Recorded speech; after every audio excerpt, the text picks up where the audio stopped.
you want to make any kind of a start? I don't mind. Well, we started. Oh, excellent. I didn't realise that. No, that's the beauty of a professional. Yes. No, that's excellent. What was I going to say? Is the music too loud? No, it's fine. It adds to the ambiance. It does. It does. Well, here we are again in a woody pub, the same one. And I got here first. Fiona and Jason, who arrived about 10 minutes after I got here. And there'll be a couple of people along, hopefully, in a bit as well. And there's a bookshelf over there. And this is the pub that H.G. Wells lived in when he wrote War of the Worlds. So It's vaguely literary pub, but not. So I went and found a book. And it's vaguely interesting. What's it about? What's it called? Well, it's about a lost continent called Lemuria. And it's meant to be a scientific book, because back in the 30s you could make anything up and say this is science. But anyway, the thing about this book is I only read the first 3 or 4 pages, and I'm not going to read any more of it because it's rubbish. But it was going on about the origin of language and why, how it can be that there are so many different languages around the world. Right. If we all started out in the same place, which is like Ethiopia. Okay. Or Mesopotamia, so whatever. So it's vaguely tinkering with this idea that mankind sprung up all over the place. That's why we've got different languages. Yeah. But is there no place called Lemuria? No, I don't think so. I wish there was. How do you know? Well, you don't. You haven't read the book. The question is, do I steal it, ask if I can borrow it, or buy it from the pub? I should say you should ask, so you should borrow it. Borrow it. I Yeah. would borrow that book. Mind you, I've got into buying books from Homebase.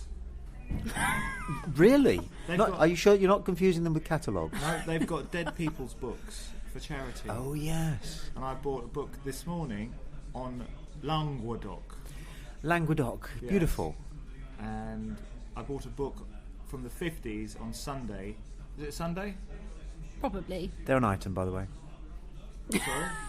Last time I listened to the last podcast, and because you know each other so intimately well, when we had to work out that when either of you said you meant your other half. Sorry. No, I'm just saying it's loving.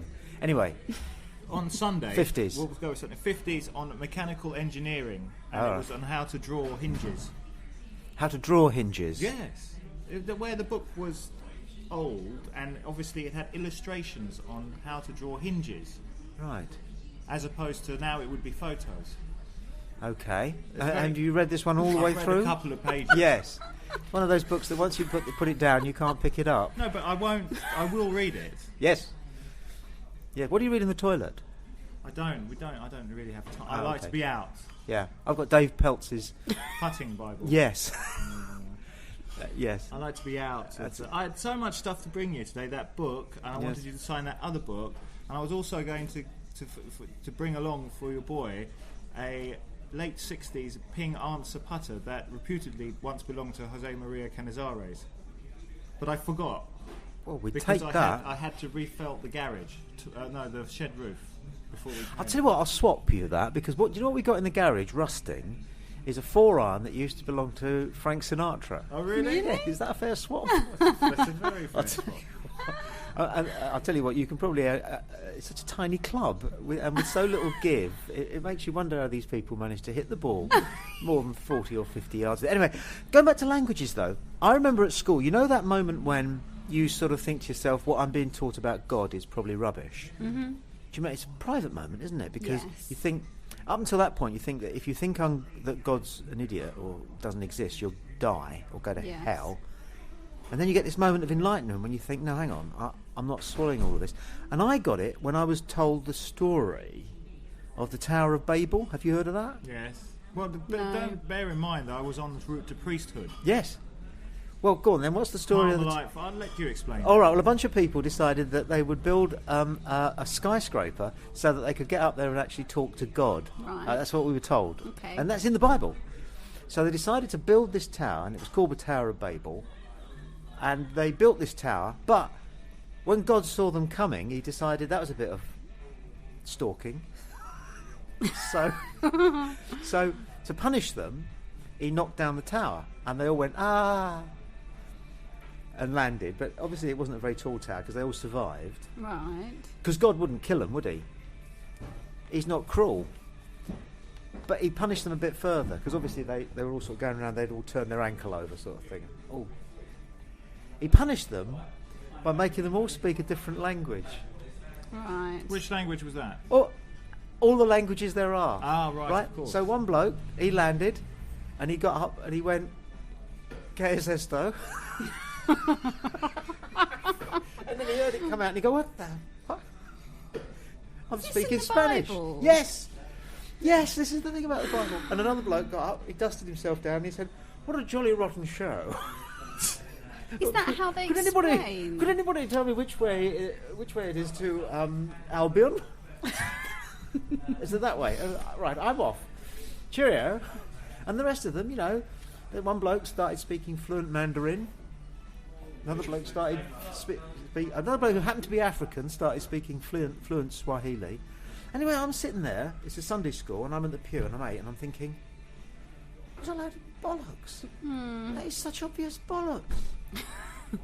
Bollocks. Is that how they explained in the Bible how there are different Well, languages? I think that's how they thought there were. That's why they thought there were different languages. Right. See, But- Well, you thought at 8 that it was bollocks. it was clear bollocks, and I thought, yes, because we knew then when I was 8, which Yeah. was obviously post-war, that skyscrapers, doesn't matter how tall you build them, you still actually can't look into God's garden or wave. Cooey. But you say that I do. it's bollocks. But how would you explain? I'm not coming from a religious standpoint, as I'm irreligious. How would I explain Faith, faith? yes, faith. Not just faith as in hallelujah faith, but faith. Blind faith. Hope. No, because blind faith gives you, if you have faith, Yes. then you have faith, you're putting your faith in somebody else, your trust in something else. Yes. And You must have had faith at some points in your life. Not religious faith, but faith. when I believed in God, I thought like when you opened the lines up to the human zoo on a 10 o'clock on a Sunday yeah, night. yeah. You had faith that the public No. would deliver. Not at all. No, it was professional certitude. And it wouldn't have mattered if they didn't, actually. It would have been a possibly even more interesting show if nothing had happened and I just talked to Ash for 3 hours. But when I was even younger and I still believed that God was everywhere and he was watching me and all that kind of thing, I remember one day we were praying in Sunday school and I had a cold, right? And I had my hands together in prayer and a runny nose. And I was so frightened that God would be annoyed if I sniffed that this huge strand of nose juice began to extend downwards, and I could feel that was happening even though I had my eyes closed, because I believed then that if you opened your eyes, God would be cross with you, possibly even punish you. Mm-hmm. So then I had this dilemma because the strand of nose juice was heading towards my hands, which were pressed together in palm, underneath the strand of approaching mucus. Nice. So I half opened my eyes, but only half so that God wouldn't see. Isn't this pathetic that children are frightened of this? And I noticed that it was going to hit my fingers. So I moved my hands to one side to give myself another 6 inches before it hit the wrist.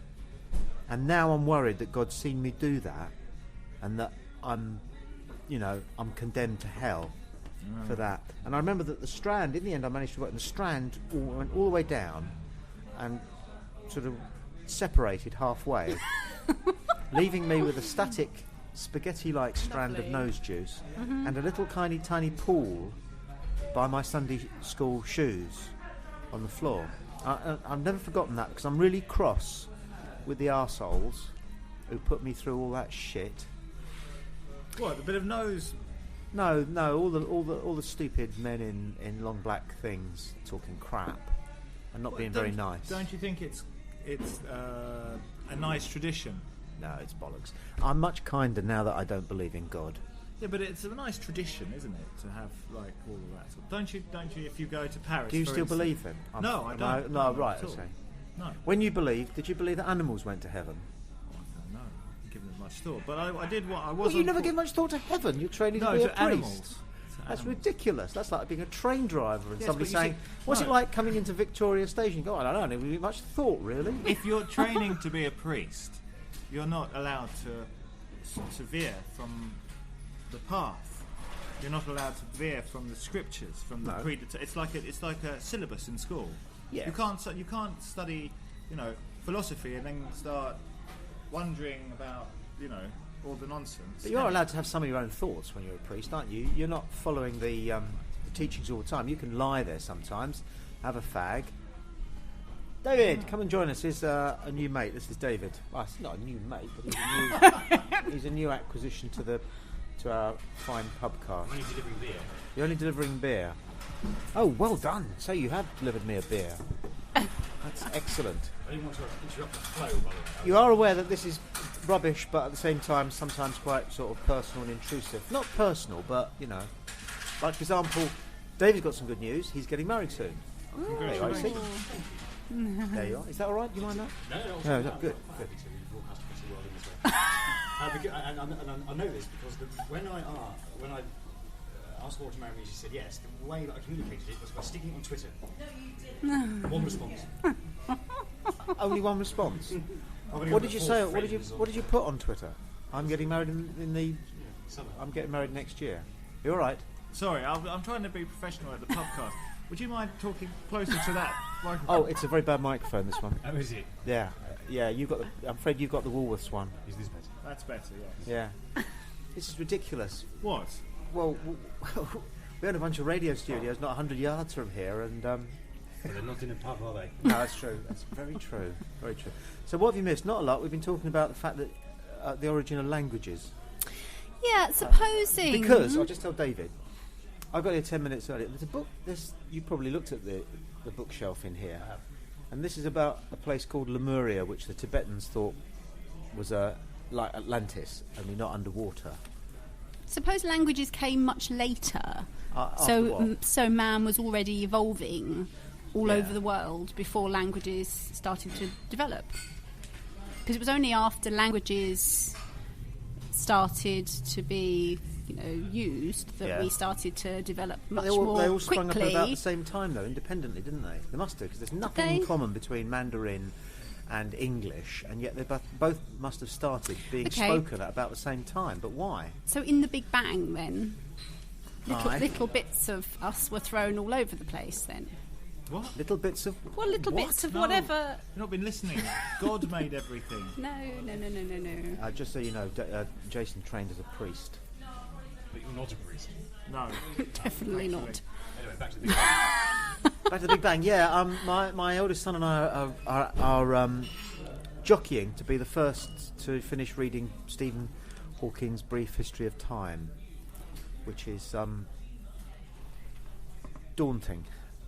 And occasionally you understand something, and you put the book down and sort of go for a walk and feel really intelligent and as though you belong with the sort of highest intellectual community on the planet. That only lasts for about one sentence, and the rest of it's until completely somebody asks obscure. you a question about it. Yeah, well, you hope that they're going to ask you a question about the two bits of Brief History of Time that you understand. I wonder if there's an audio version of that, because that would be What, listening to him read it? yeah. What a good idea. Y- Anybody could do that, you see. But it would be All you preferable. need is It's not the text same. to speech, and Yeah. no one will know. It's not him. By the way, has anybody ever used text to speech without putting fuck in just to see if it comes up? Has anybody ever not done that? Well, no, you wouldn't, would you? Have you used it? Well, of course. And you didn't put... All of them. Fuck was the least of them. Yeah, you do though, do you? Oh, naturally. Yeah. The woman, the some of those American women on text to speech, when they say some of the... Oh, I nearly said some of the things that I might have written down for her to say. I used to text your What's stopping you? decency. I used to text your radio show. Do you not remember the text coming through? And the woman would go, hiss, flaps, tits, shit, wank, belly buttons. Yes, I do, yes. Oh, there you go. Yeah, that was fine. Speech in full flow. I was telling David earlier I had an argument on the way on the way into town this morning with a bloke on a bike. Right. And the thing about arguing with a bloke on a bike, because he was on his bike and he was moving along on his bike, I had to catch him first. Were you in the car? Or No, I was walking. Well, Okay. running. So try to have an argument. Yeah, I was running along. He cut me up on his bike, and it was technically a bicycle, a cycle lane that I was walking on. Right. And so he decided that he had enough, it validated him doing what he did, which is he buzzed me. He got up a bit of speed and then he cycled as close to me as he could without hitting me in order to intimidate me, but in his mind it was just making a point. And I started to go, oh, sorry, when I realised. And then I realised what he'd done. So I shouted out, watch it. And he waved at me. How did he With both wave? fingers. So, I couldn't be sure whether it was both fingers, one finger, or whether it was a wave. So I shouted at the top of my voice, fuck off. And then I thought, no, I'm not having this. I'm not having this. He deliberately rode his bike as close to me as he could have done, and that's being dangerous. He was doing about 15 mile an hour, so I thought, right. So I set off after him. And there were a load of students on this pathway. They were all looking at these two, stupid old geezers. But I caught him. And what did you do to him? Well, he was looking over his shoulder. When he realised there was somebody legging it after him, right? He thought he'd left me 200 yards behind and it was all over. But then there's this gaining on him. And he sort of gave a glance and he thought, oh, now what do I do? Because if he'd accelerated, he could have left me for dead. But that's pathetic, isn't it? A man on a bicycle speeding away from a man who wants a word with him. So he stopped and he got off his bike, and we had a finger jabbing 5 minutes. Did you do that thing where you suss it out first before you go on the offensive? Have a quick look, see whether you reckon you could have had him or not, and then decided to go for it, or was it a red mist moment like I had on the way here about 2 minutes around the corner? Well, I'm not saying I'm brave, but I can honestly say I've never ever bothered about how big anybody is or anything. Partly because I'm from Hounslow, but also perhaps because I'm stupid. So what happened on the way here? Some twat in a mini. I don't know, it just wasn't came out of nowhere. Just, no reason, just pulling up. I was turning right late. I was turning right late somewhere, and he was obviously behind me, but I didn't see anything.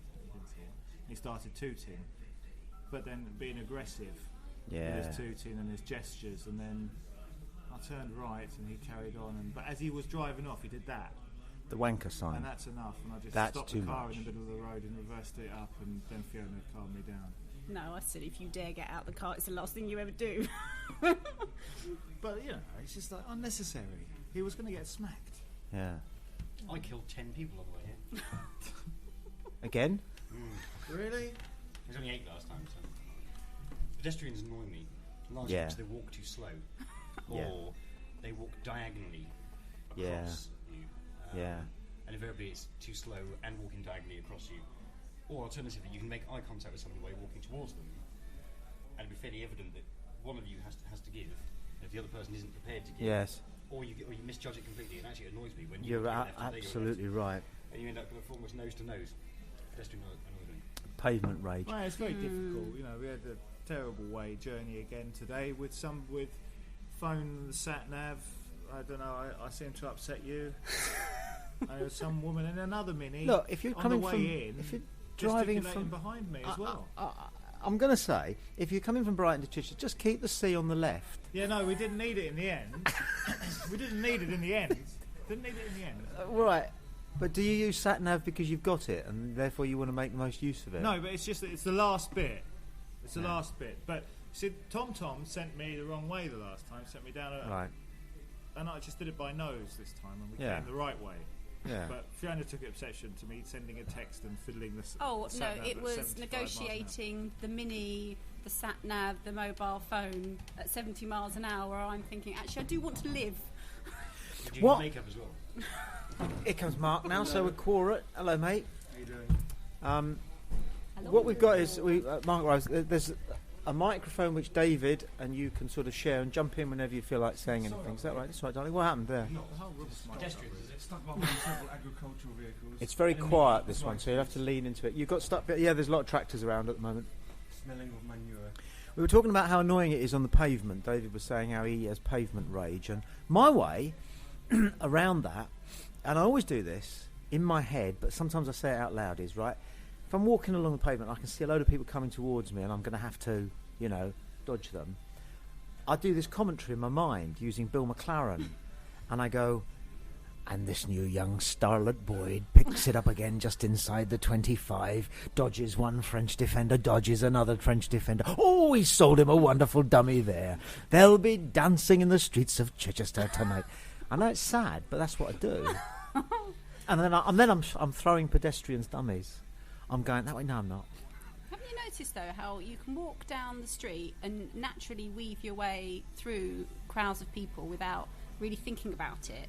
But then the moment you start thinking, oh, I'm going to have to, which way is this person going? You then start having a dance with them in the middle of the street. Yeah. Machine gun, that's all you need. Yeah. Some people, I don't think that's funny. Now, how soon will it be before we have one-way pedestrianised streets? And shopkeepers would love it. Yeah. Because of the increased footfall. Flow, yes. I'm onto something here. I can see David giving this serious commercial. How do you get increased footfall? Well, Travel because- in one direction? Because if it's all one-way pavements, right, then just like when it's one-way streets and you've got to drive right out of your way to get where you're going, if you're going from here, right, say to the NatWest Bank, okay, but the one-way system diverts you past an awful lot of shops, it will mean that you'll get there quite quickly because you don't have to dodge people, but you will have to go past more shops. Ah, but there is a flaw. Of course.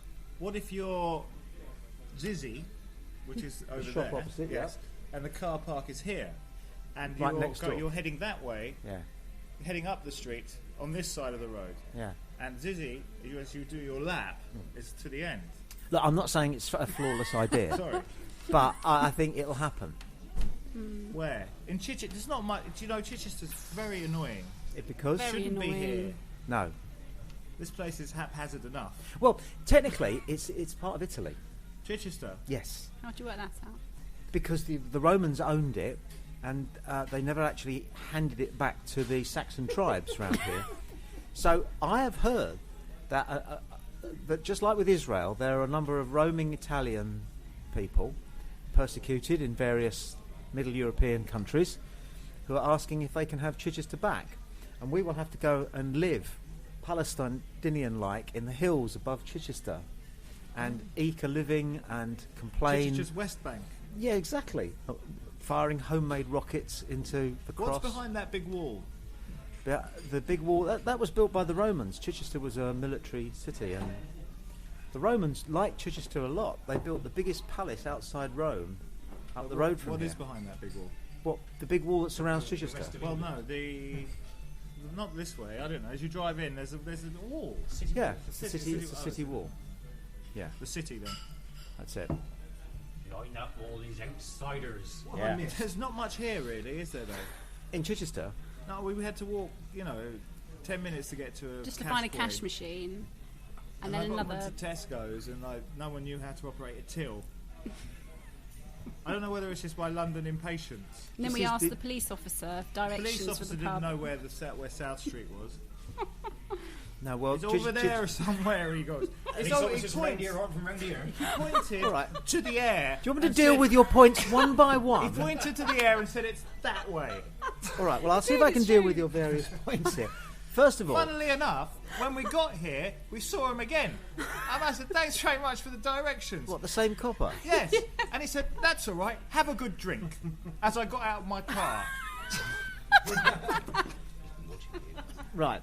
First of all, and this is a small point but important. Chichester at the moment is being used to train police officers. About 6 months ago, I started to notice an enormous increase in the number of young, not particularly confident-looking coppers pottering around Chichester in squad cars and on foot and everything. And it turns out that they bring them here because it's relatively safe. So what you're going to have is all these police officers who have graduated, It- who still retain all of the signs that you saw when Yeah. they entered the academy. Absolutely, it's like Chichester is police academy. Okay. And Without the the other- helicopters. That's it. And the other thing is, without hole in the wall, people in Chichester don't really use hole in the wall thing. It's tacky. My best mate, my best drinking partner, mate, he's never used a hole in the wall Well, how are you going to get your money out? in his life.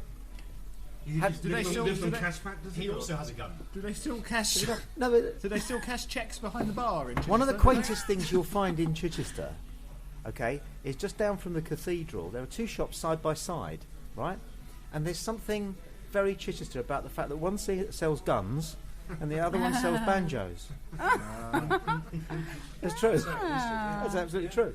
The Chichester Armoury, and I went in there once. I can't remember what for. I wanted to buy a duck call because they're quite funny. May I ask why? And a As you Beretta. do. Yes, a Derringer. A pearl-handled pump-action shotgun. So I went in, and it was interesting because I went in, and everybody went quiet. And it was because of me, and I wasn't a regular customer, and I wasn't wearing dark green. Do you know what I mean? I wasn't wearing Barber and tweed and all the rest of it, which is what they're used to. But I got a very unusual duck call. In fact, they had so many different duck calls, I bought several.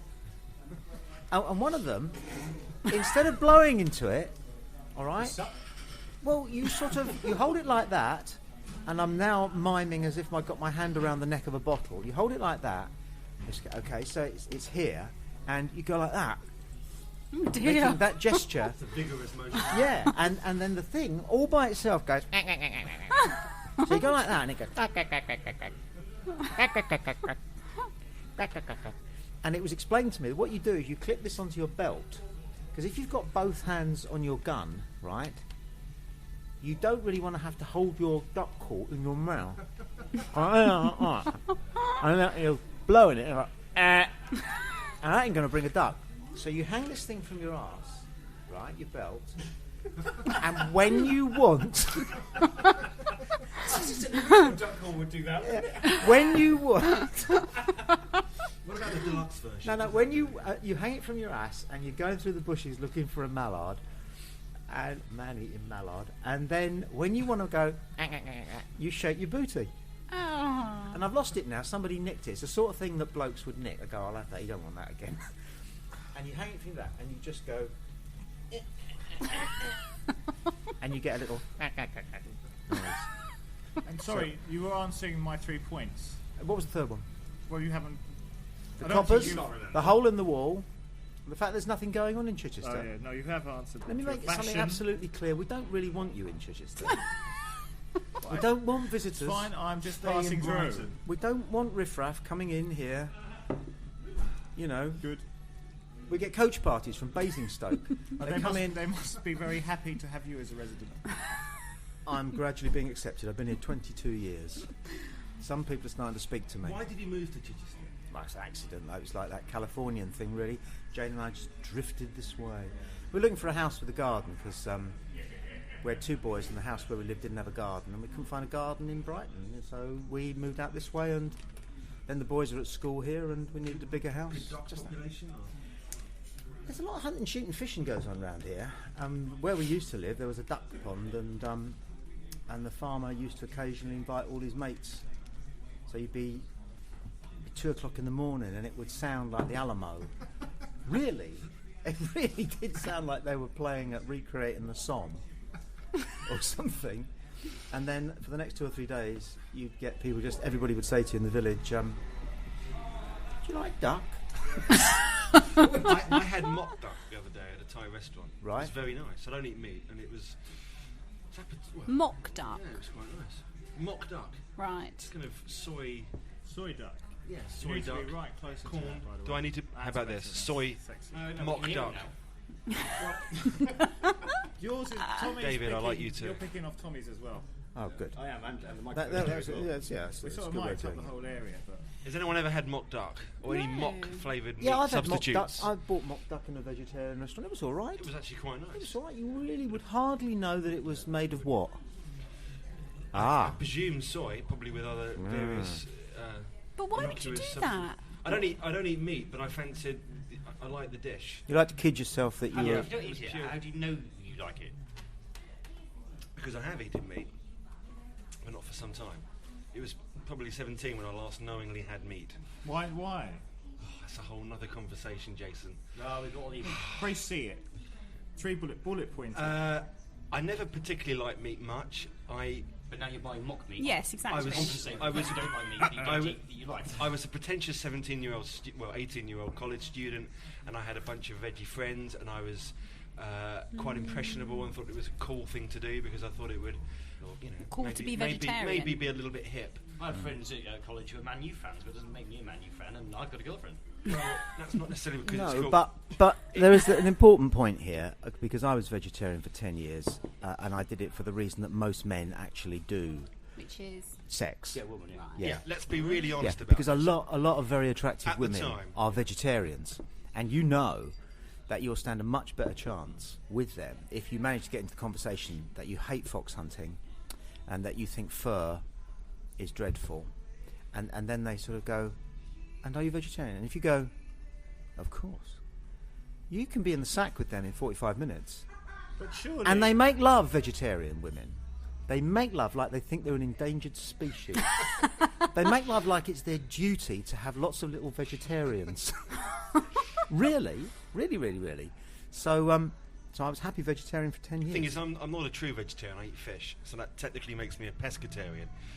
But I don't think of myself as a veggie or a pescatarian. Ah, well, I wait, think you've got to be just- careful. I'm You've just got- a you've got- non-eat meter, I No, guess. you've got to be careful. Nothing because against meat, I must say. But when you get into being a vegetarian, you find out that other vegetarians don't go good for you. no, What they do is they get in a fight with you about who's the Absolutely. most vegetarian. Yeah. I Right? 100% And agree so with you, people yeah. start showing off their shoes, right, which are made of plastic. Absolutely, They talk about the fact that they're fruitarians. And there's a woman in Australia who always wins this argument because, do you know what?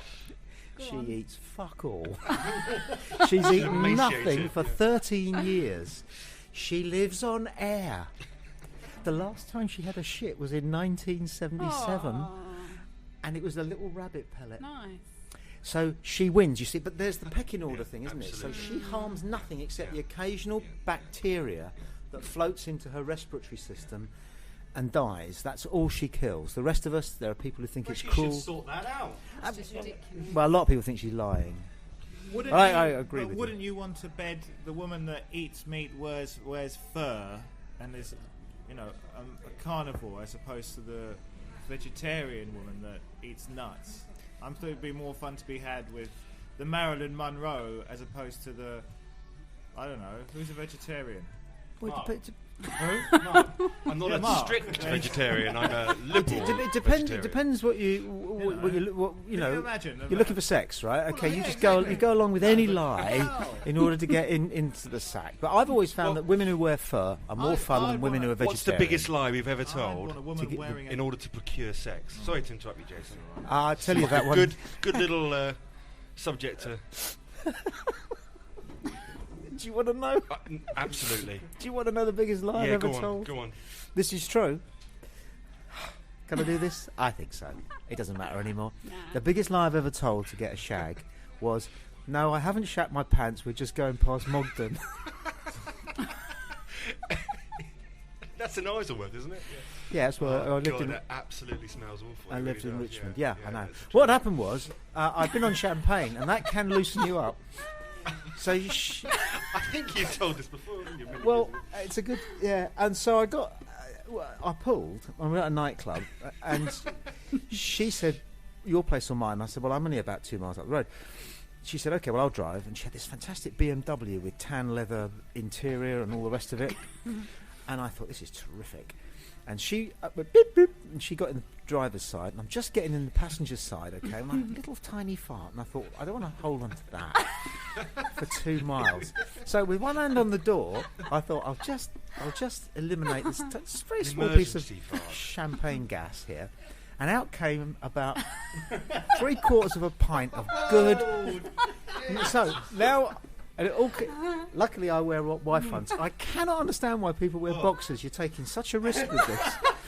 So I'm standing with one hand on the BMW. Oh, I've pulled, and I like the look of this girl.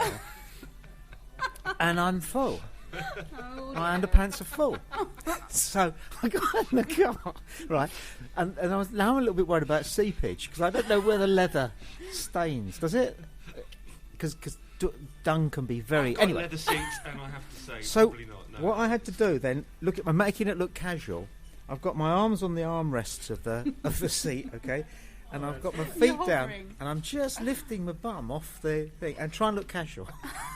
Doesn't work. Anyway, we're about 3/4 of a mile short of my flat, and she just goes.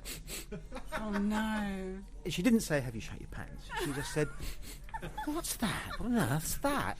So I said, "We're just passing Mogden because Mogden, the sewage works, I should explain, was quite close by." Anyway, Then we get back to my place, and I've got to make up some excuse that's going to take me to the toilet. That's not difficult. Make yourself at home. I'll organise some coffee. I'm just going to nip to the loo, you know. Straight in, you know.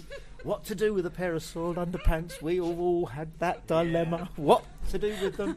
The guy who's the head of Talk Sport at the moment, Moz D, had the same thing happen to him at the Tate Modern when his parents had come over from Ireland. And Moz D, and he won't mind me telling this story, he went into the gents and took his underpants off and hid them in the cistern of one of the cubicle toilets, dropped them in like that, and left it.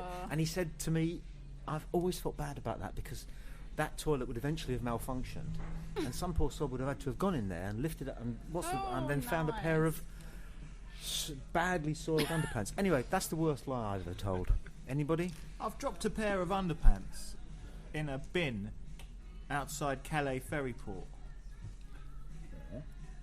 Absolute silence. Well, I can't remember why. None of us can relate to that experience. You just dropped. But they were red and white stripy boxer shorts. Some years ago, when I was going to Africa on a job, I bought a pack of disposable underpants. These did not like. They didn't. Such a thing? They didn't cut. These didn't endure in the high street. But I had and the thing about them was they were paper. They made of paper, and they weren't very sexy looking. And it doesn't matter where you're going, what you're doing, what the job is, what the brief is. I nearly said, you're always thinking to yourself, I might get a shag. I might get a shag. You don't know. On the plane, at the hotel, in the savannah. You don't know.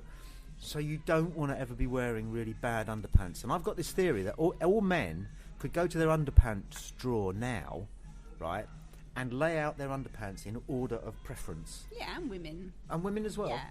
Favourite pair of... Yeah. So you've got a favourite pair of knickers? Yeah, some. Are you wearing them today?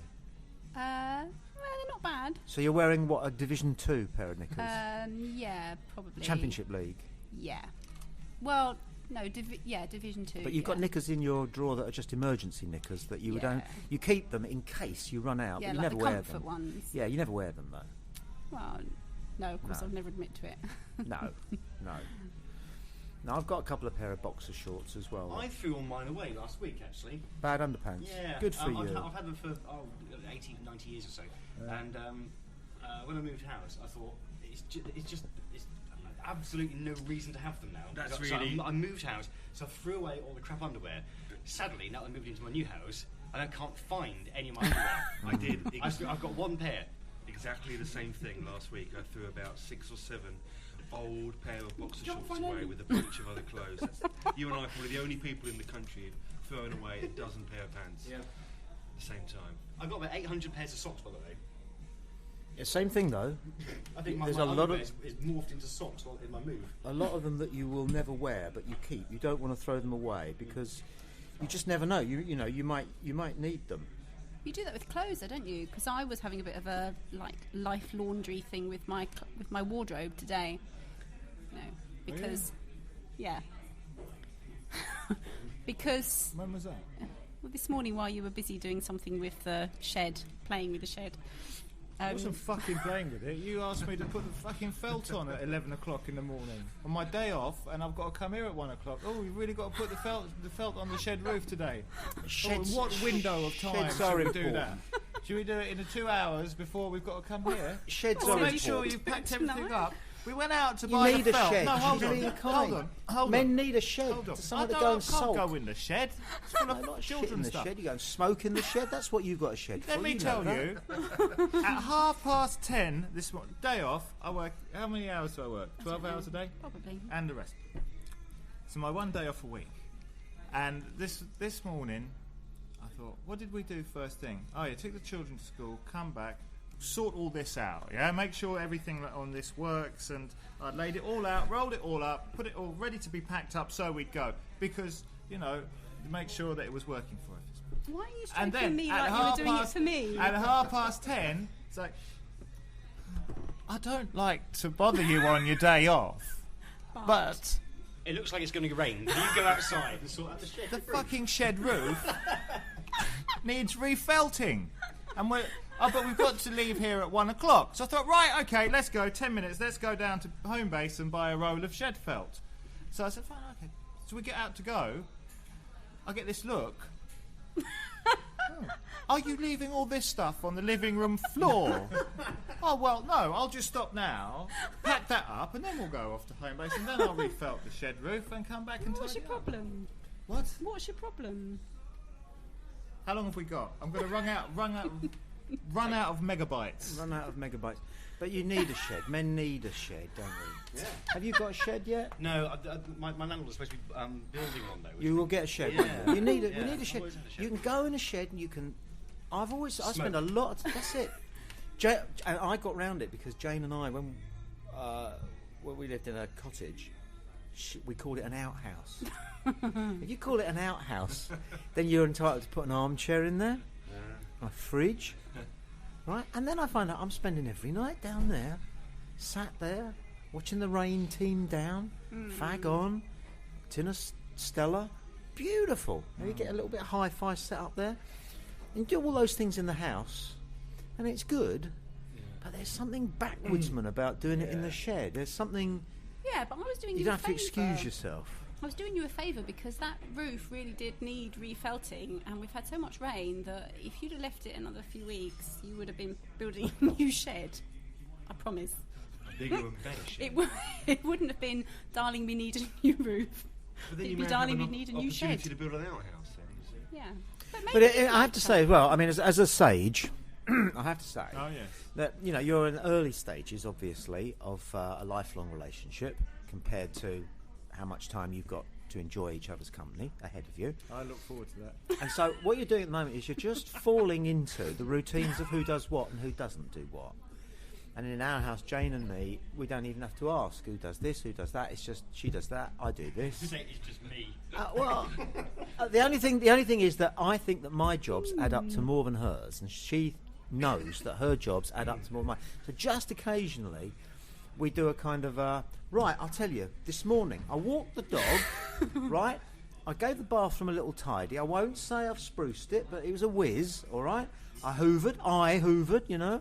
And she'll go, right, yeah, but I did the laundry. I cleared the draining board.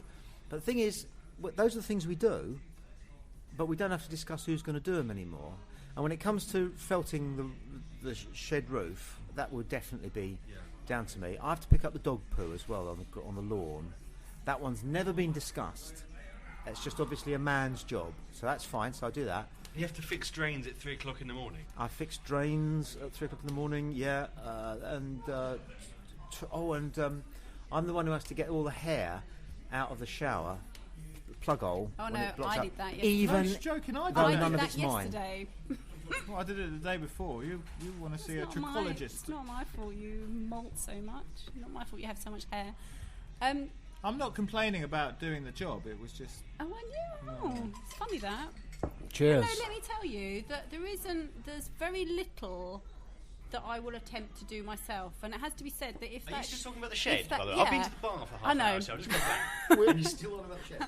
if that had been, I promise you, if that shed had been left like that another week or so, I would have been up there doing it, and I would have done. You would have it's done. just, yeah, I would have done. I would have done a Jay, really you should good have left job. it a week. No. But the thing is, you know, I just say thought that this morning. Yeah, I but- just thought I'd give it one more little. Yeah, just it gentle wouldn't little lie. nudge. If Fiona did go up there and do it, then it wouldn't end there, would it? You wouldn't let it. No. As a normal human being, you wouldn't just walk away from the fact that you had to put the felt on the shed roof. It would come up later, wouldn't it? Even casually in conversation. Oh, totally. In the pub, Several times. like now. But it's like if Jason washes up, he then has to make a point about. I've just done the washing up. Yeah. Yeah, you do, but I've just that's because what we do whenever we do a job, we want somebody to say, "Oh, you did a good Some job kind there." of recognition, yeah. No one heard that. I turned the volume down when you were speaking. Just your mic.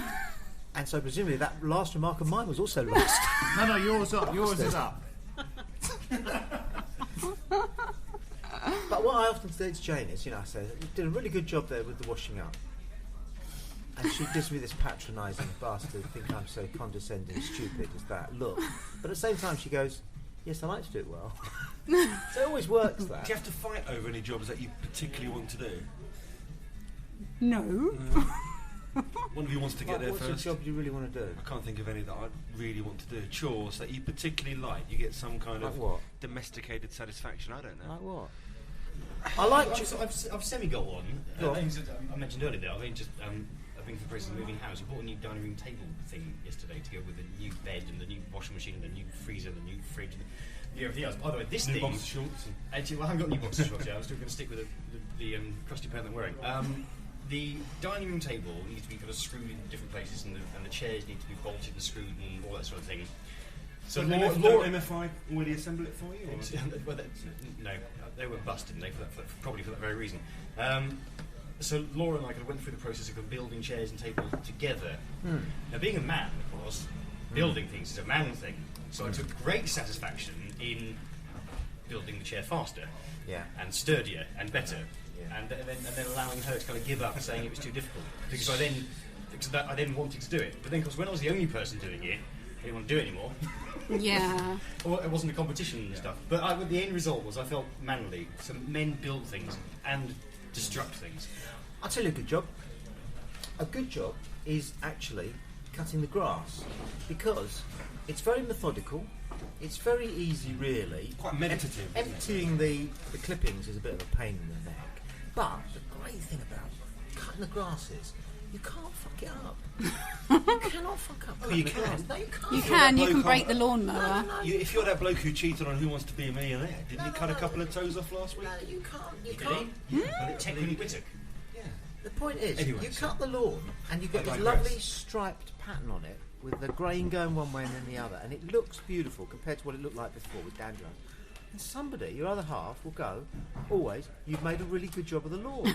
And instead of going, well, how can you fuck that one up? You go, yeah, thanks. And, you feel pretty pleased about yourself. Now, we're down to 3 people now. I'll just keep a brief running commentary going here. David and I got up and went to the loo again, the bar again, or possibly the loo. I think they're both having a cigarette, And actually. Gone out for a fag. And Jason is blowing Okay. smoke. Well, in now our they're eyes. standing outside those it's one of those pubs which have got those tiny little glass squares for windows that look like milk bottle bottoms. But we can Yeah, just see very 70s. that there's, I think 1870s is what the look that was Do you being think? looked, the look that was being sought. Right. Anyway, so the 2 lads are outside now having a fag and bonding. But I get very competitive about jobs like putting flat pack furniture together. I bet you do. When if we bring something home, like a few weeks ago we brought home a new desk for summer, and I had to get on and build it because I wanted to build it before Jason built it. Something that happened just there, we'll come back to that, just occurred to me. Somebody listening to this who doesn't know that one of your children is called Summer will have thought that you bought a desk just for the summer. And that must happen to you from time to time? I guess so. Anyway. So you got competitive about Interesting. building Yeah, I this do. summer And desk. then we had this whole thing with the lawnmower a week ago, because last time Jason mowed the lawn, he broke the lawnmower. Although he doesn't admit to it, he just said there was smoke coming up, so he put it away. Because I wondered why he'd only done half the lawn. So I managed to get the lawnmower replaced. That's another story. But then when we brought the new lawnmower home, even though Jason had said, I'm going to mow that tomorrow or whatever. Can you answer me a question? Can you help me with something? Yes, I I'll haven't try. mentioned this to another woman except my wife. Okay. It seems to me, and it's almost clinically proven, that when her hormones are out of kilter, machines break down on her. Yes. Interesting. Yes. I'll give you an example. Saturday before last, there was a noise which sounds like poof. It was Right. like that, Okay. from downstairs. What, literally downstairs Yeah, I or was physically? upstairs and Okay. Or metaphorically. Jane had been hoovering downstairs 'cause she Right. quite likes to hoover, Okay. I think. I don't mind it. Anyway, and I heard...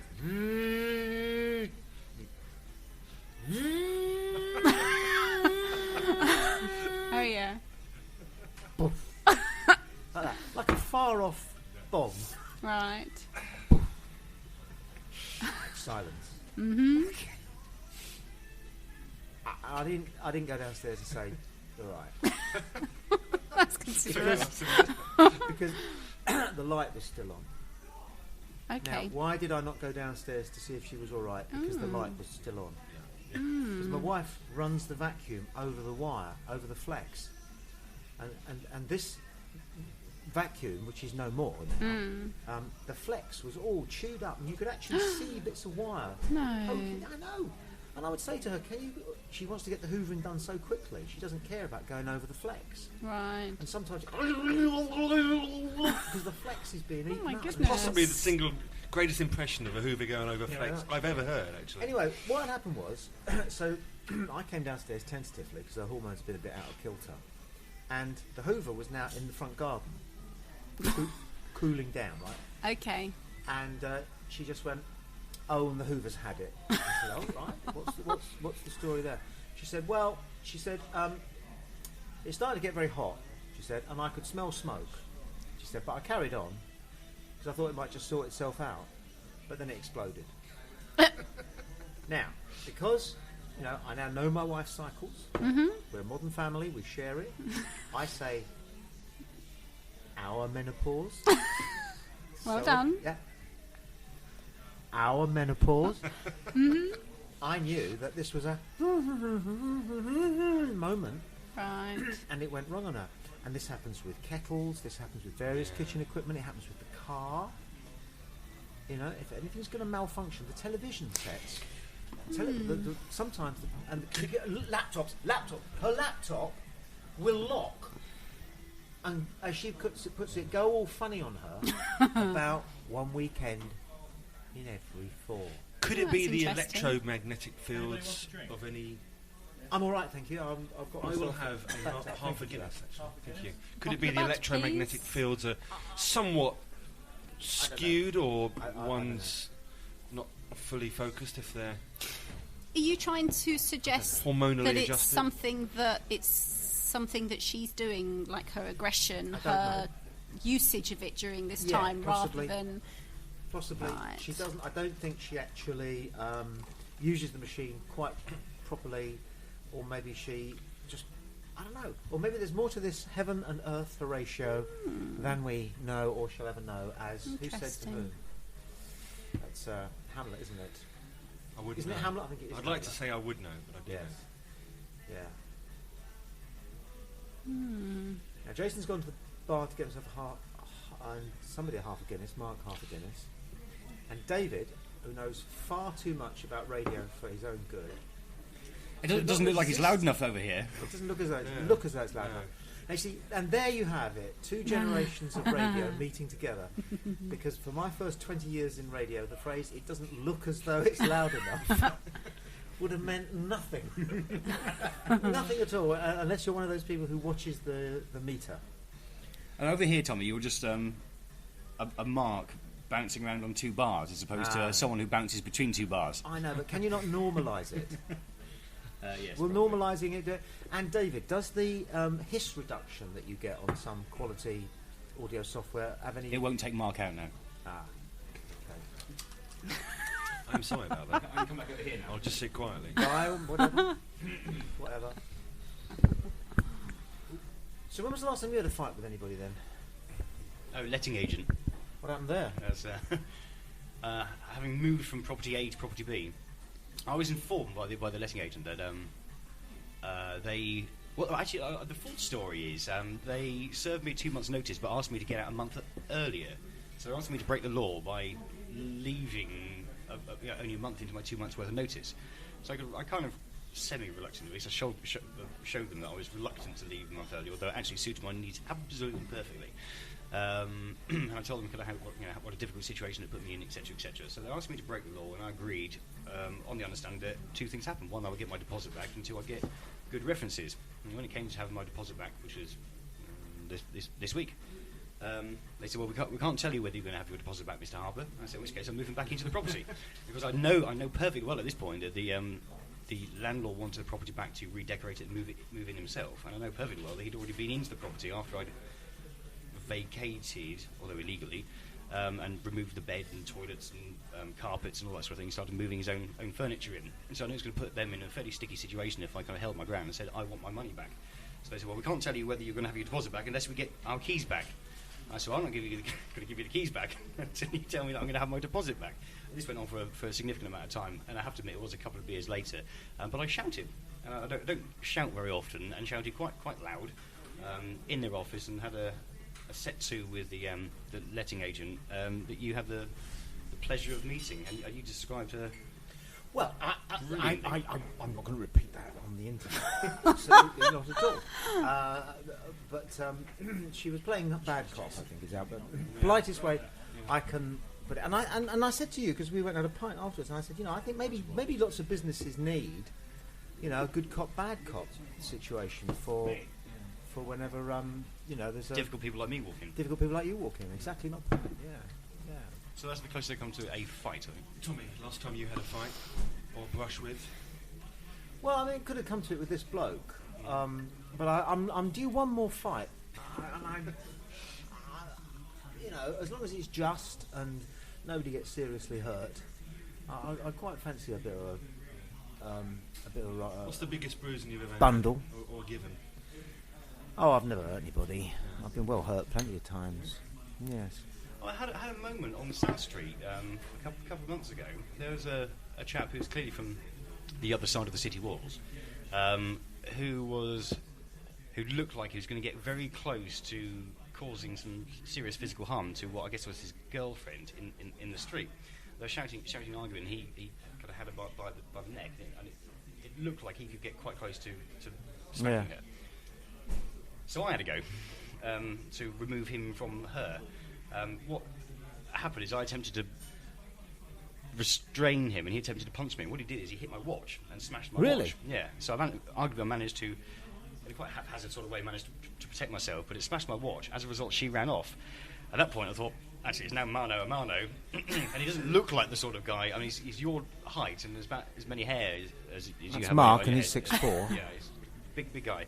Rather fortunately, he decided rather than focus his energy on me, what he would do is turn and run after his girlfriend, who was legging it northwards up South Street. Fortunately for me, I think. And I think, well, actually, if I was going to be a real man about this, I should probably have followed them to make sure that he wasn't going to do anything particularly nasty to her. But I didn't. I was shaken enough and proud of my smashed watch that I thought I might have a story to tell at some point. And there it is. You need a fight occasionally. Yes. You had one on the platform, didn't you, of the station? Yeah. Oh, he was a twat. I had a fight in the carriage as well on the way. Those damn vending machines. East Croydon to London Bridge. What was it all about, though? I was a packed commuter train, and I was just standing with my back to this bloke, and he said, I didn't know I was stepping on his foot. And he turned around, I turned around or something, and he said to me, how many more times are you going to step on my foot with bad attitude, yeah? If he'd said to me, excuse me, sorry, you'll keep stepping on my foot, I'd have said, oh, I'm so sorry, I'll move away from you. But I don't know, he just pushed the button and gave it the old eyeballs, the eye of the tiger. Did you do that thing of thinking of lots of things that you should have said but didn't quite come up with quickly enough? Because I would find myself going, how many times would you like me to stand on your foot, mate? I didn't really do it. I just pushed him and he fell over. Be there, yeah. Well, I pushed him and he fell over, and then he got up and I turned my back on him and he said to me, I'm going to kill you when I get out onto the platform. And I just turned around and I said, well, what are you waiting for? I'm standing here with my back to you. If you're a man enough, kill me now. And we had about this awkward 3 or 4 minutes before we pulled into London Bridge. Were people aware of this? And everyone was getting... Yeah. Were they really panicking? Or were they going, oh, this could be good? No, they were panicking. I witnessed a near fight on a southwest train recently, pulling into Richmond, and there's a coloured chap or black chap moving a bike out of the entrance, the doors, and a guy sits up, screams at him, says, "Get off, you thief! You're all thieves, you guys! You're all thieves!" It's a kind of a shaven, tatterdemalion look, kind of probably a bit of a bum. Mental health issues, definitely.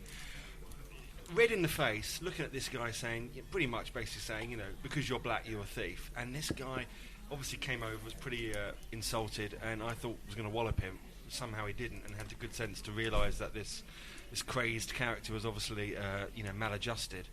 but it could have been a bit nasty. There was a few old ladies around, and I think that may have tempered his. Yeah, people are crazy. Talking about getting into fights, and one of the things that I enjoy doing is working out if you put a group of people together, who'd be the last one standing, you know? And obviously with celebrity chefs, Ramsay Oh yeah. would be the last one standing. The first one to hit is Anthony Warrell Thompson. Well, it's He's- tight, isn't it? he's 'Cause I don't asking. like Gary Rhodes. Really? I find Gary Rhodes exceptionally annoying. What, the hair? There's He's just lost something the hair, false though, hasn't about him. And also the way he says literally. He always says things like, and you literally spoon the sauce over the meat. Or you literally put the potatoes in the salt water.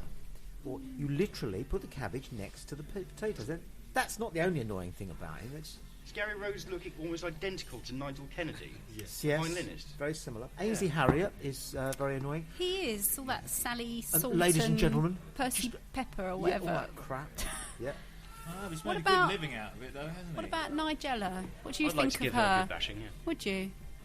No, seriously. Does that work for you? Yeah, I think she's Sophie Doll. sexy. Cogs are turning now, mate. Look, I can see that. Look at When her it right comes now. to women I'm on truly television interested. generally, it's the weather forecasters that most men have got a little thing for. I had a few dates with a weather forecaster a few years ago. We met in the gym. She was on the Vibe machine, the vibration platform, or whatever you want to call it. And so we got chatting because it was a new addition to the gym, and I wasn't quite sure how to work it, and she evidently was. And we had a few dates, and on the third date, the conversation came up about her geographical knowledge, which one would assume being the weather girl on Sky at the time. I think. So we know who this girl is then, do we? She's not there anymore, so you'd have to go back some years. She is on a major channel. I won't She's not the girl who's just left Sky to go to GMTV. No, Or where it's called. no, she wasn't particularly famous, but she was very fetching, and she didn't have the greatest geographical knowledge. It must be said. She not wasn't surprised. quite aware where the Peak District was. But I'm sure thought- she presented the weather nicely. She What I was get from watching lovely, all but these she was a bit people crap. is almost all of them. What they're actually doing behind the eyes, you know, Anthony Hopkins is a bit of an actor, isn't he? He's bloody good, isn't he? Anthony Hopkins Yeah. is bloody good. And he says all there is to it, he says, is you have to be thinking what you'd be thinking if you were that character at that point, because no matter how stupid some people are, they can still kind of tell what you're thinking from the look on your face and your eyes. And it's right. And when I see weather forecasters and what have you, especially the young ones who've just started in the job, and there's a load of those on Daybreak at the moment, isn't there?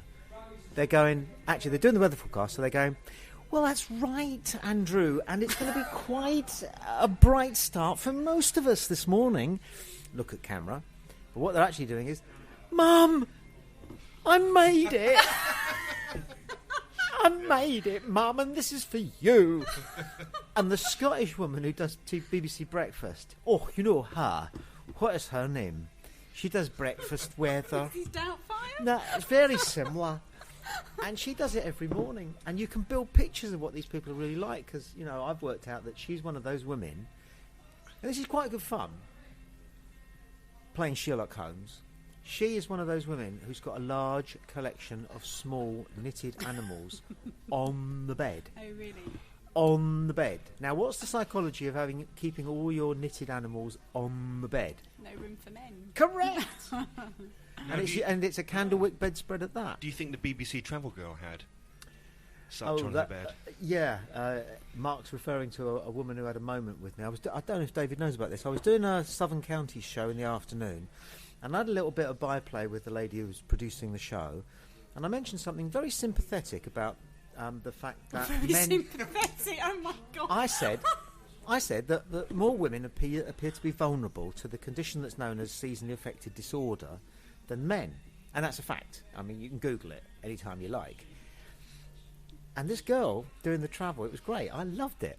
She did the travel, and she went, and that problem on the A416 heading towards Basingstoke has also cleared. This is, I won't say her name, for doing the travel for BBC Southern Counties Radio. And can I just take you up on something that you said before the That's news? exactly how she said it. I think it was brilliant. Oh, wait, yeah, go on then.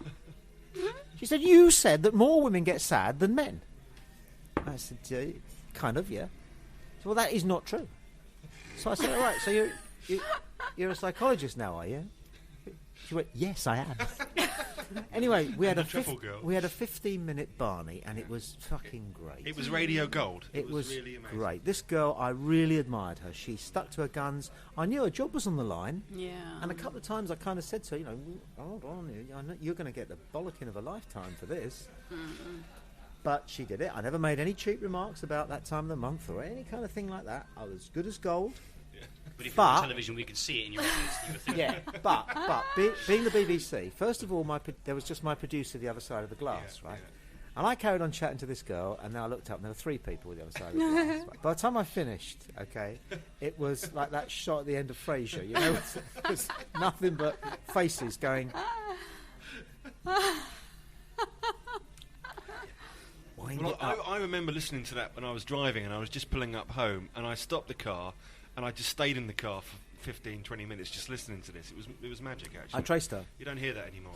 Yeah, I know who she is, and I know where she works and what she does. Did you contact her? She's an academic. did she lose her job? She did. Did she? Because she said to me, just wait a moment at one point, and there was silence, and she just never came back, so I think they cut her off. But she is a professor of anthropology at Warwick University, a lecturing and research professor of anthropology, and it was just a summer job, bit of pin money for her. That's probably all she was doing it But for. the honest truth is, I chased them up and said, I want to know who this girl is. I want to give her a job because she's just brilliant. And to have that much bollocks. Did she Yeah. lives in contact through the blog or through... No. You know, the She's channels. professor of anthropology. Actually, no. She's a professor of female anthropology. Oh, well, there you go. She's a bit of a feminist. Fair enough. No problems with that. Fine. Place in the world But for what everyone. that means is that she goes to Peru and she won't look at any male skeletons.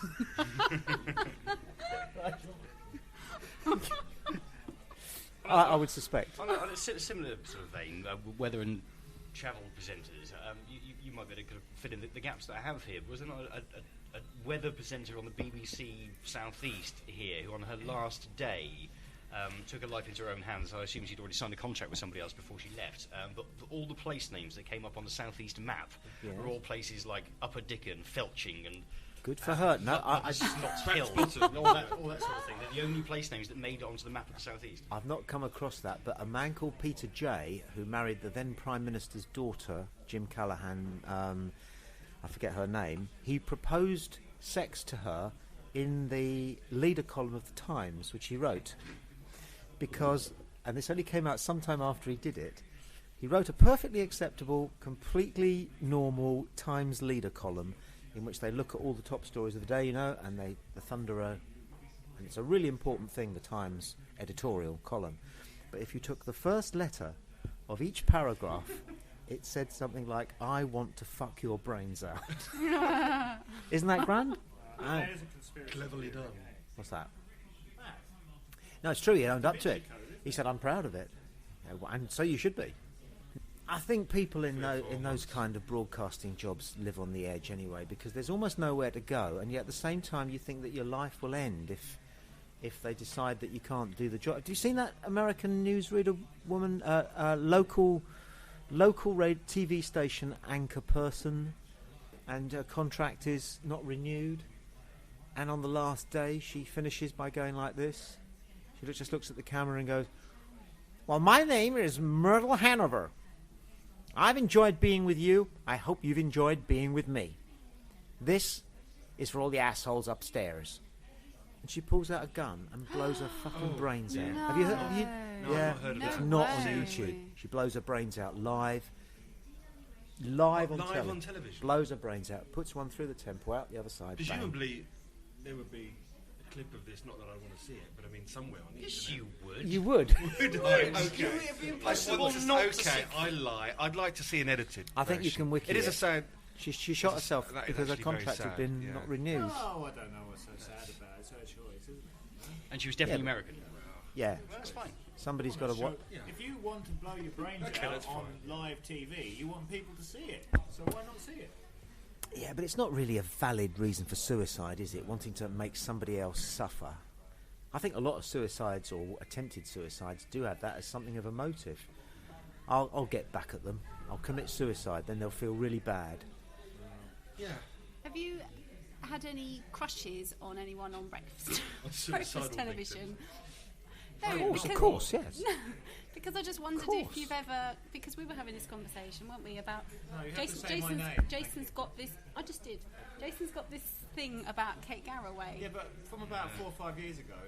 And then we just decided that perhaps it was something to do with the fact that just an association that was created through waking up, as men do. Oh, so you're in your pyjamas looking at a woman.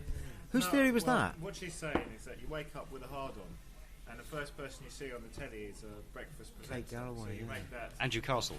Yeah. Presumably female. You make that association between the hard penis and a breakfast presenter. Yeah, there's a girl does it for Meridian down here called Amanda Piper. Amanda Piper, that's the girl, isn't it? Though. She rather sadly has clearly had some kind of face reconstruction thing recently, I which don't made know her look about 20 that. years older. But I don't know about that. I had a thing for her. All I like about it is her. Susanna Reid, and Lucy Verasamy, Yes. and Kate Garraway's never really come into it, but Fiona Phillips occasionally was relatively interesting. Oh, you've got to go national. See, you guys are watching Meridian. If you watch, if you Well, go only national, you get a better spread. Pardon the pun. I think as well, the reason Weather Girls work is because they've got such elegant hands, and people the way they gesticulate towards the West Country, and just got to run their hand down East Anglia, Slowly towards Kent. with just the fingertips brushing Maidstone. Lovingly meandering. As he moves And then- slowly towards Upper Dicker. Yeah. And then they bring their hand back up with the wrist sort of down, and then they go. Who's that woman? Is it the one who did not go out with Impact Outhouse? Sian Williams. Lloyd. Sian Lloyd did not go out with. Did not go out with Opal Fruits. That was the Limbic. not the weather girl that I had a few dates with actually. What? No. That was Give not. us her name then. No, of course not. Not on the internet. No one listens. We didn't actually have a relationship. No, we just Okay, well give us the name had of the woman you didn't have a a relationship dalliance. with. Not on the internet. Is she married now? Somebody else? I don't know. Well, they would matter. She was very nice, especially on the Vibe machine. A lot of gay men have a In the thing gym, I for mean. Delia Smith. Have you got? Have you seen her drunk at half time in that? No. match? It's brilliant. It's my favourite, one of my favourite clips on YouTube. Let's be having you. Yeah. She's obviously had a few sherries before she left the house. Gets there, there's wine in the boardroom, fine. She carries on. She probably has a hip flask. And then at half time, they say to her, "Would you just like to go and say hello to the fans?" Have you seen it? Everybody seen it? Yes, I have. I haven't. Oh yeah, she just grabs the mic. She's on the pitch. She grabs the mic. She's got all mottled cheeks. And she's mottled cheeks. And she just goes, "Where are you? Oh yeah. Come on, let's be having you." Brilliant. I have seen that clip. Yeah. Because I had my chance with Delia Smith, but it didn't go anywhere. No, I was asked to audition her years and years ago before she'd done any telly or radio. Yeah. So I took her into a warm booth in London. I bet you did. We were there for 2 hours and nothing. She just didn't have anything going. For me, she didn't have anything going on behind the eyes. There wasn't much going on between the ears, except a very clear case of ambition. Right. And for me, that wasn't enough. How are you two, anyway? Yeah. We're all right, aren't we? What? We're all right. Fantastic. Yeah, you know what I'm asking about. You've Oh yeah, no. had a funny old fucker of a year, haven't you, really? Yeah, but It's been a funny old year. Fucker. Yeah. Absolute fucker. People say what doesn't kill you makes you stronger, but I think that's such a ludicrous and glib and...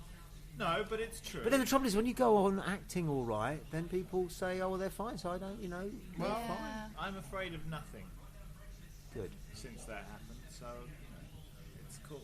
It's helped me. It's helped us.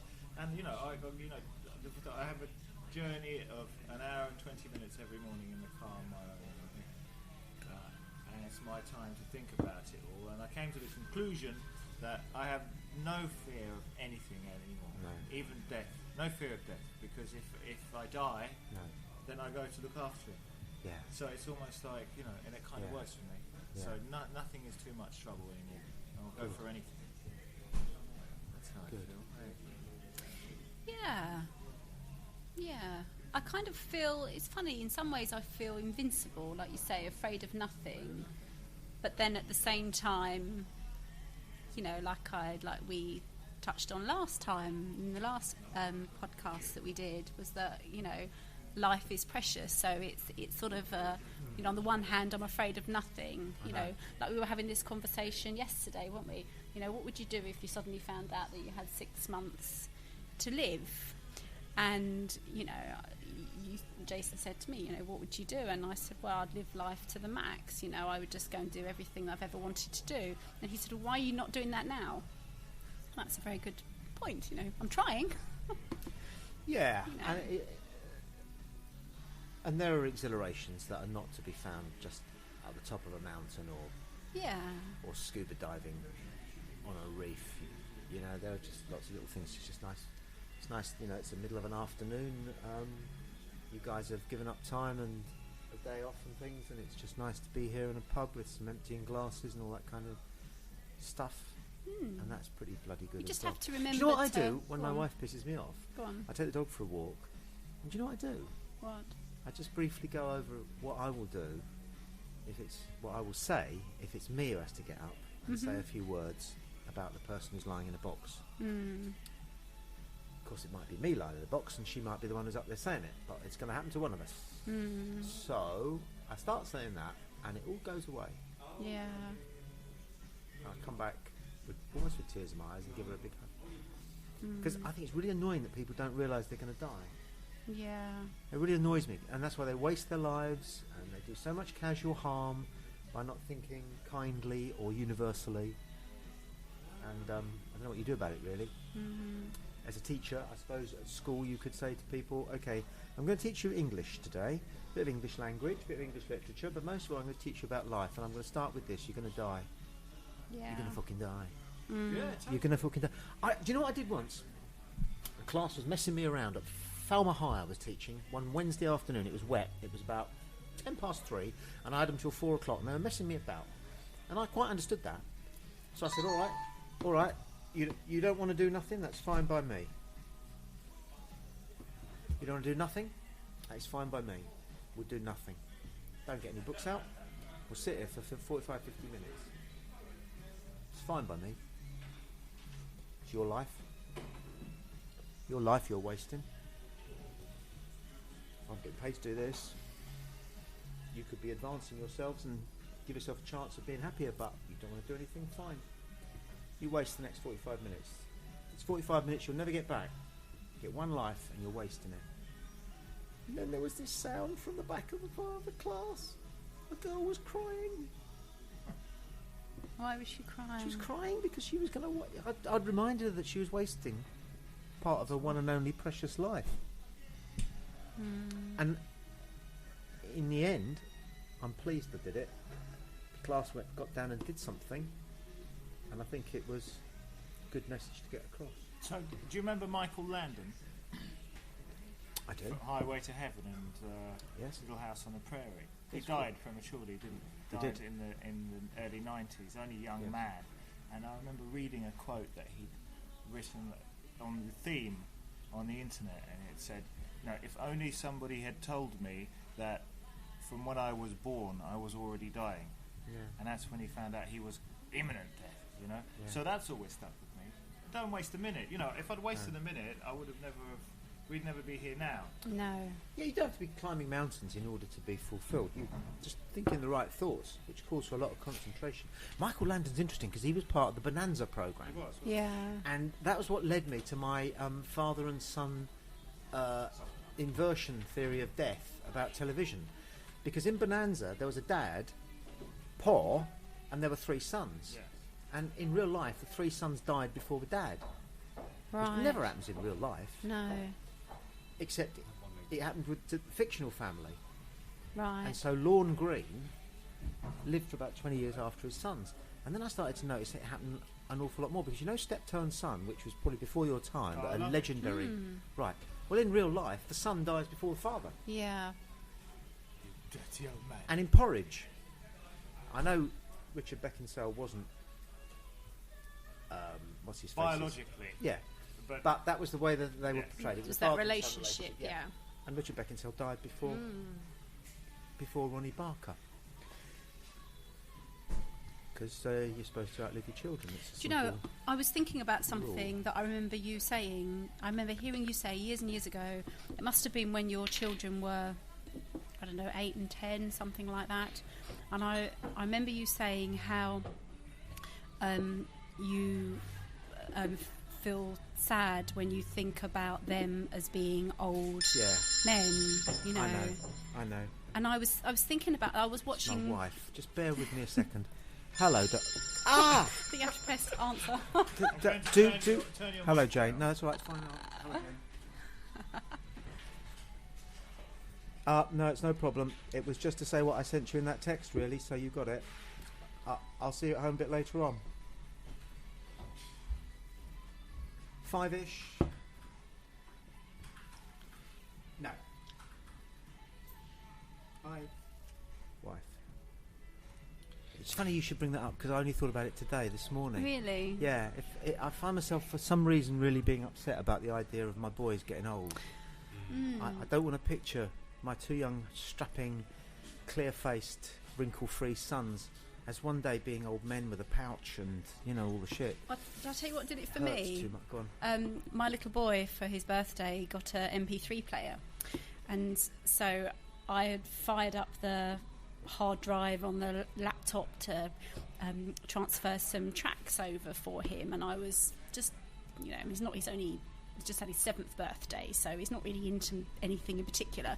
So I was trying to find some fun tracks, and I'd come across some Rolf Harris tracks and was transferring some of those over, like, the Timey Kangaroo and stuff like that. And I came across the 2 little boys, and all 3 children were in the room at the time. And I said, listen to this one. I like this one, because I do happen to like the song. But I was trying to explain to the children what the song's all about. And I was in floods of tears, and these children are looking at me. They're, 5, 7 and 10, and they're all looking at their mother in floods of tears, trying to explain why she likes this song. But because I just pictured, I was looking at my 2 little boys, who are 5 and 7, thinking, oh my God, one day you're going to be men, hopefully. But also, my God, one day, you're going to die, and one of you is probably going to die before the other. And I was in a right state. Yeah. They're all looking at me like, why is she crying? Actually, can I just say, having just walked in from the bar, I'm just going to hear you talking about you having 2 little boys. This is when you just join conversations at completely the wrong time, because I was going to get in front of the microphone and say, oh, do they have 2 little toys? Which would entirely spoil the moment. No, but that's what we were talking about. Because that's what I was explaining the story of the 2 little boys song, the Rolf Harris song. Right, can I share this story with you then? Because this is probably even worse than yours. My daughter is 4, and I've got a CD with songs on it that I used to listen to on a cassette when I was a kid, and I managed to find all the songs and recompile them and put them together like in my own image, and I played them to Rosa, my daughter. We're in the car, and Rolf Harris and 2 little boys comes on. She sat in the back and was sat waiting to exchange to give it back to her mother, because I don't live with her anymore. And 2 little boys comes on. I said, Rosie, listen to this, because you'll like this. It's about 2 little boys that grow up, and so I explained it beforehand. And the song comes on, and I think this is a really, really moving song. It's not a kid's kind of play song like all the other Laughing Policeman laws that's on there. It's really moving, and I'm starting to well up in my eyes. I'm sat just looking out at Worthing train station, out at the world, right, glancing up in the rearview mirror at my little girl who's kind of sat there also listening to the song. And it gets towards the end when the music really builds when they're in battle, and I'm really properly starting to well up. And I look back at Rosa, and she's got tears in her eyes, and I think, I'm completely overcome now, and I actually am shedding a tear. I get out of the front seat, open the back door, go in, and give her a cuddle, and say, "Oh, Rosa, Daddy loves this song as well," and it made me cry too. And she looked at me and said, "No, Daddy, I just yawned." That is 5-star. That is a lovely bloody story. What a wimp. I love that. Oh, but I was in floods of tears. Well, I used to do this rubbish old show on Southern Sound in Brighton for a year and a half. It was great fun. And I used to do things that you didn't normally do. And one of them was that I used to play Two Little Boys every single Sunday night at the same time. And people got it because it was just a song you could listen to over and over again. And then on a couple of occasions, just to break the monotony, I would stop because it was a cart, I would pause the cart at a point where it goes, up goes a shout, a horse dashes out from the ranks so blue, gallops away to where Joe lay. Then came a voice he knew. And I'd pause it and I'd go, hello. Yeah. How are you today? Funny you should ask. Both of my legs have been blown off. Oh, no. Oh. That's awful. It's going to make sitting on a horse doubly difficult. I know. And I got complaints. Not complaints. People said, we know it's cheap shit, but we love it. Just do it like that. It had a big gay following, this show, and that was fantastic as well. They got all that 'cause they're like Scousers. Some gay people are happy to be maudlin. Maudlin, good word. Maudlin, sentimental. It is a good word. That's where the Rolls-Royce headquarters is, isn't it? In Maudlin. Well, I reckon we've just about got to the point where I'm going to be drunk. Wouldn't we should again. carry on? Excellent. So we're halfway through the No. programme. Most definitely. No, because I don't do drunk. Not on air. I do drunk all the time off air, but not What's your maxim, by the way? Never, ever accept a drink before you broadcast and never refuse one afterwards. That's good, isn't it? Yeah. What's that Portuguese saying? I like that one too, yes. Obrigado. One drink is enough. 2 drinks is too many. 3 drinks is never enough. That's true, isn't it? Mind you, I've never seen a Portuguese drunk. You know the Iberian Peninsula, Jason? Yes. Those Portuguese, do they ever let it all hang out? I've not seen too many people out there drunk, only English. Yeah. But do the Portuguese ever shake their booty? Well, I'm not too sure. We're not, we don't really like them. No, I know, I can tell. And quite right, I don't like them either. They're too, apart from Jose Mourinho, they're all the men wear stay-pressed trousers and have that identical Manuel moustache. They don't like people, Portuguese. No, I can tell. They have that. They tried to go off and conquer the world. Pizarro was a Small- shit. Small little nation. And Wasn't Pizarro Portuguese? He was a shit. Who's Pizarro? Pizarro was the man who conquered the Pizarro. Inca. Pizarro. Yeah, Yes. come on, the artist. Thank you, David. I thought it was a pizza. The finest place I've ever drunk is the Port Institute in Lisbon, or just out. I think it is in Lisbon actually. And What are they selling there? funnily enough, and it's a very well-heeled place, and everyone with their stay-pressed jeans and their little Manuel moustaches, Yeah. and their wives. Actually, mostly gentlemen, I have to say. Every port you can imagine, it's very nice. Although there is a rumour that port wasn't actually invented in Portuguese, but the English. I don't know. Is that Look at true? me. Maybe a reader can write in with their thoughts. Born in Fulham. We also can lay claim to Parma ham and champagne and other such toys. And they conquered Japan. And they gave Japan the concept of thank you.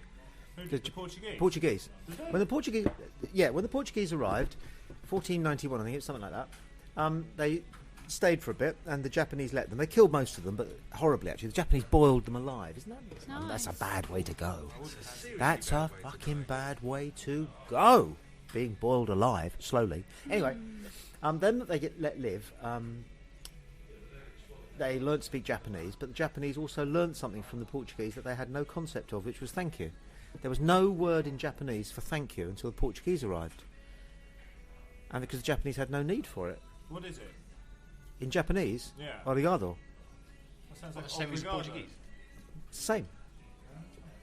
It's interesting. So You've before made that up, haven't you? no, Portugal didn't conquer Japan. no, but the Never heard Portuguese that were the before first. since today, and The I've been around Portuguese, 39 years. apart from the Chinese and the Russians who invaded from time to time and then got beaten off, because the Japanese are pretty good at fighting. God damn it! I'd take a samurai against the SAS any day. Anyway, the Portuguese landed in Japan, They were the first Europeans to visit Japan, and were brutally. Have you not read Shogun? No. Well, you should. James Clavell. Richard Chamberlain played. What? Escape to Victory lately, or Rocky? I do like Escape to Victory, of course. It's fantastically It was on ridiculous. again a couple of months ago. What's the? Is that the best bad movie? It's not a bad movie. It's a bad. Bad movies. Best bad movie. The best bad movie. Escape to Victory is a terribly bad movie. Do women do best bad movies? I'm trying to think. Is The Sound of Music a bad movie? That's brilliant. It's brilliant. Is it? Jaws. Absolutely brilliant. Jaws 2, maybe? Mamma That's Mia. actually quite a good. That's not brilliant though. Mamma Mia is a brilliant bad movie. But hey, it's got Meryl Streep in it, and that boy. Have you seen Bruno? Yeah. Oh, terrible. that is pretty It's fantastic. You could watch about half an hour of it. Not quite as good as Borat. Not seen Oh Bruno? no, Does it follow up? Oh, you No. should watch it just for the first 20 minutes. That's all you Yeah. need to watch. It's an 'cause then you've extended seen joke, it isn't all. it? Yeah. Have you But seen it's Borat? £3 in Tesco. Have you seen Borat? Yeah. Again, it was a bit too long. The joke was done in the first 20 minutes, half an hour. He didn't really kidnap Pamela Anderson, did he? No. Well, no, there's. I think she would have. There is a bit of a rumour that it generally happened, and they I think that she would have talked her complained into about not the footage. filing us. Do you think? Play, Yeah, yeah, that's no, the it question, probably, isn't it? It's better not to know. probably was Annoyingly- staged, but not all of it was. Like Jordan, Pamela Anderson is very attractive. And it's annoying because you don't want someone like that to really be Is attractive. Jordan 'cause- really attractive? Tommy? Yeah, God, what? Not so sure. But she Look at those was. oversized mammary glands. Are you I kidding dated her. me? What? Step up to the microphone. Only on two occasions, though. We met while we were judging Miss Sussex. And all I could really think is that actually, even though there's supposed to be this Katie Price versus Jordan personality difference, there really wasn't. Now, And at what point did you date at which stage? Was she at? Oh, she was with well before the Andre thing. She was with some local guy called Scott something or other. I can't remember, but either way, he rocked up at a restaurant bar thing that we were at, and it looked like they might get it on that evening. I thought, actually, I don't really want to be made a fool of, and I walked out and never came back. So you didn't actually get it on with? No. I went on 2 days. Disappointing. Even if I had, I wouldn't share it. But if I was your program. Of course not. if I was your PR, I would handle that one entirely differently. That's, I must bear think that in I mind. think she was very pretty. I think she's gone too far with all this Botox. She's got this kind of lip thing going on now, permanent like. As you said it, so you did it, and it works. I was backstage at a Gomez gig a couple of years ago, and I was standing next to Penelope Cruz. I didn't actually talk to her, but I was having quite a long conversation with one of her friends, and she was beautiful because she wasn't as stunning and as kind of garishly stunning and done up as she was in the movies, obviously, but she was actually quite ordinarily beautiful. I mean, Yeah, she literally I can was the girl imagine. next door, and she didn't really emit that kind of, I'm too good to stand next to anyone or talk to them. And she was getting off with Matthew McConaughey a few minutes later, and I think they had a relationship Excellent. ensued after that. I got a phone call from a tabloid newspaper some years ago, and it was a really good phone call because it was a bloke I knew, and he phoned me up, and he went, Tommy. He said, will you answer a straight question honestly? I said, I'll try, Gary. What? No idea what he's going to ask. He said, is it true that you've been to bed with Madonna? And I had this fantastic window of opportunity. Didn't you then say how much I- for the But I full was- story? I was so it's not the same, but I got somebody from the World at One trying to contact me to do an interview 2 days ago, and I Martha Carney phoned you with the same question. Martha Carney used to be my phone operator at LBC. Anyway, my point is, I'm just intrigued about what it is the World at One wanted to interview me Couple of about. days ago. Yeah, what would that have been about? What's the world at one? It's the BBC's flagship Radio 4 news programme, 1 o'clock until. Apart from today and PM. Perhaps Yeah, I wanted and to the ask exactly. you about Yeah, exactly. the state of Scottish football. Well, I just want. That's happened, and that was golden, and I knew what I was doing there. Regale us with No. that But the Madonna thing, I was so intrigued. So I said, well, where's this got what are you talking about?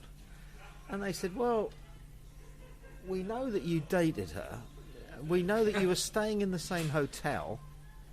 You were seen together drinking until quite late at night together. And you were up at breakfast together. And you carried her suitcase from the hotel to the studios. And do you know what? I'd actually genuinely forgotten, but all of that was true.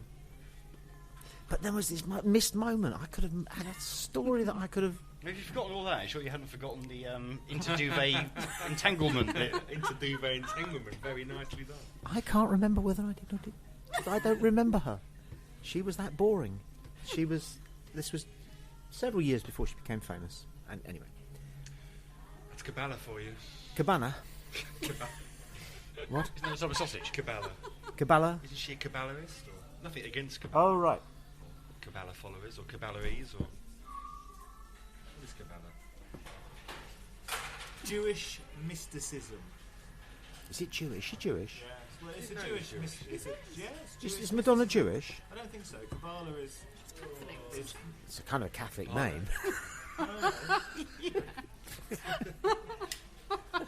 That's very true. Yeah.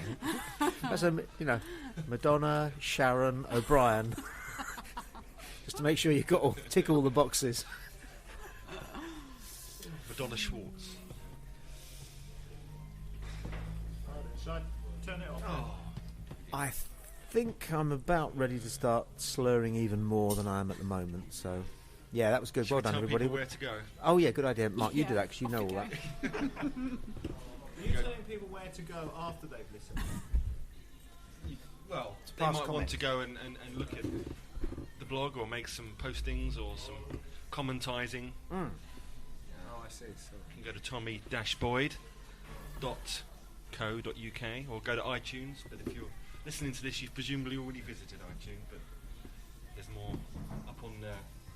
And if you want a really good time, you can go to www.sexcrack.com.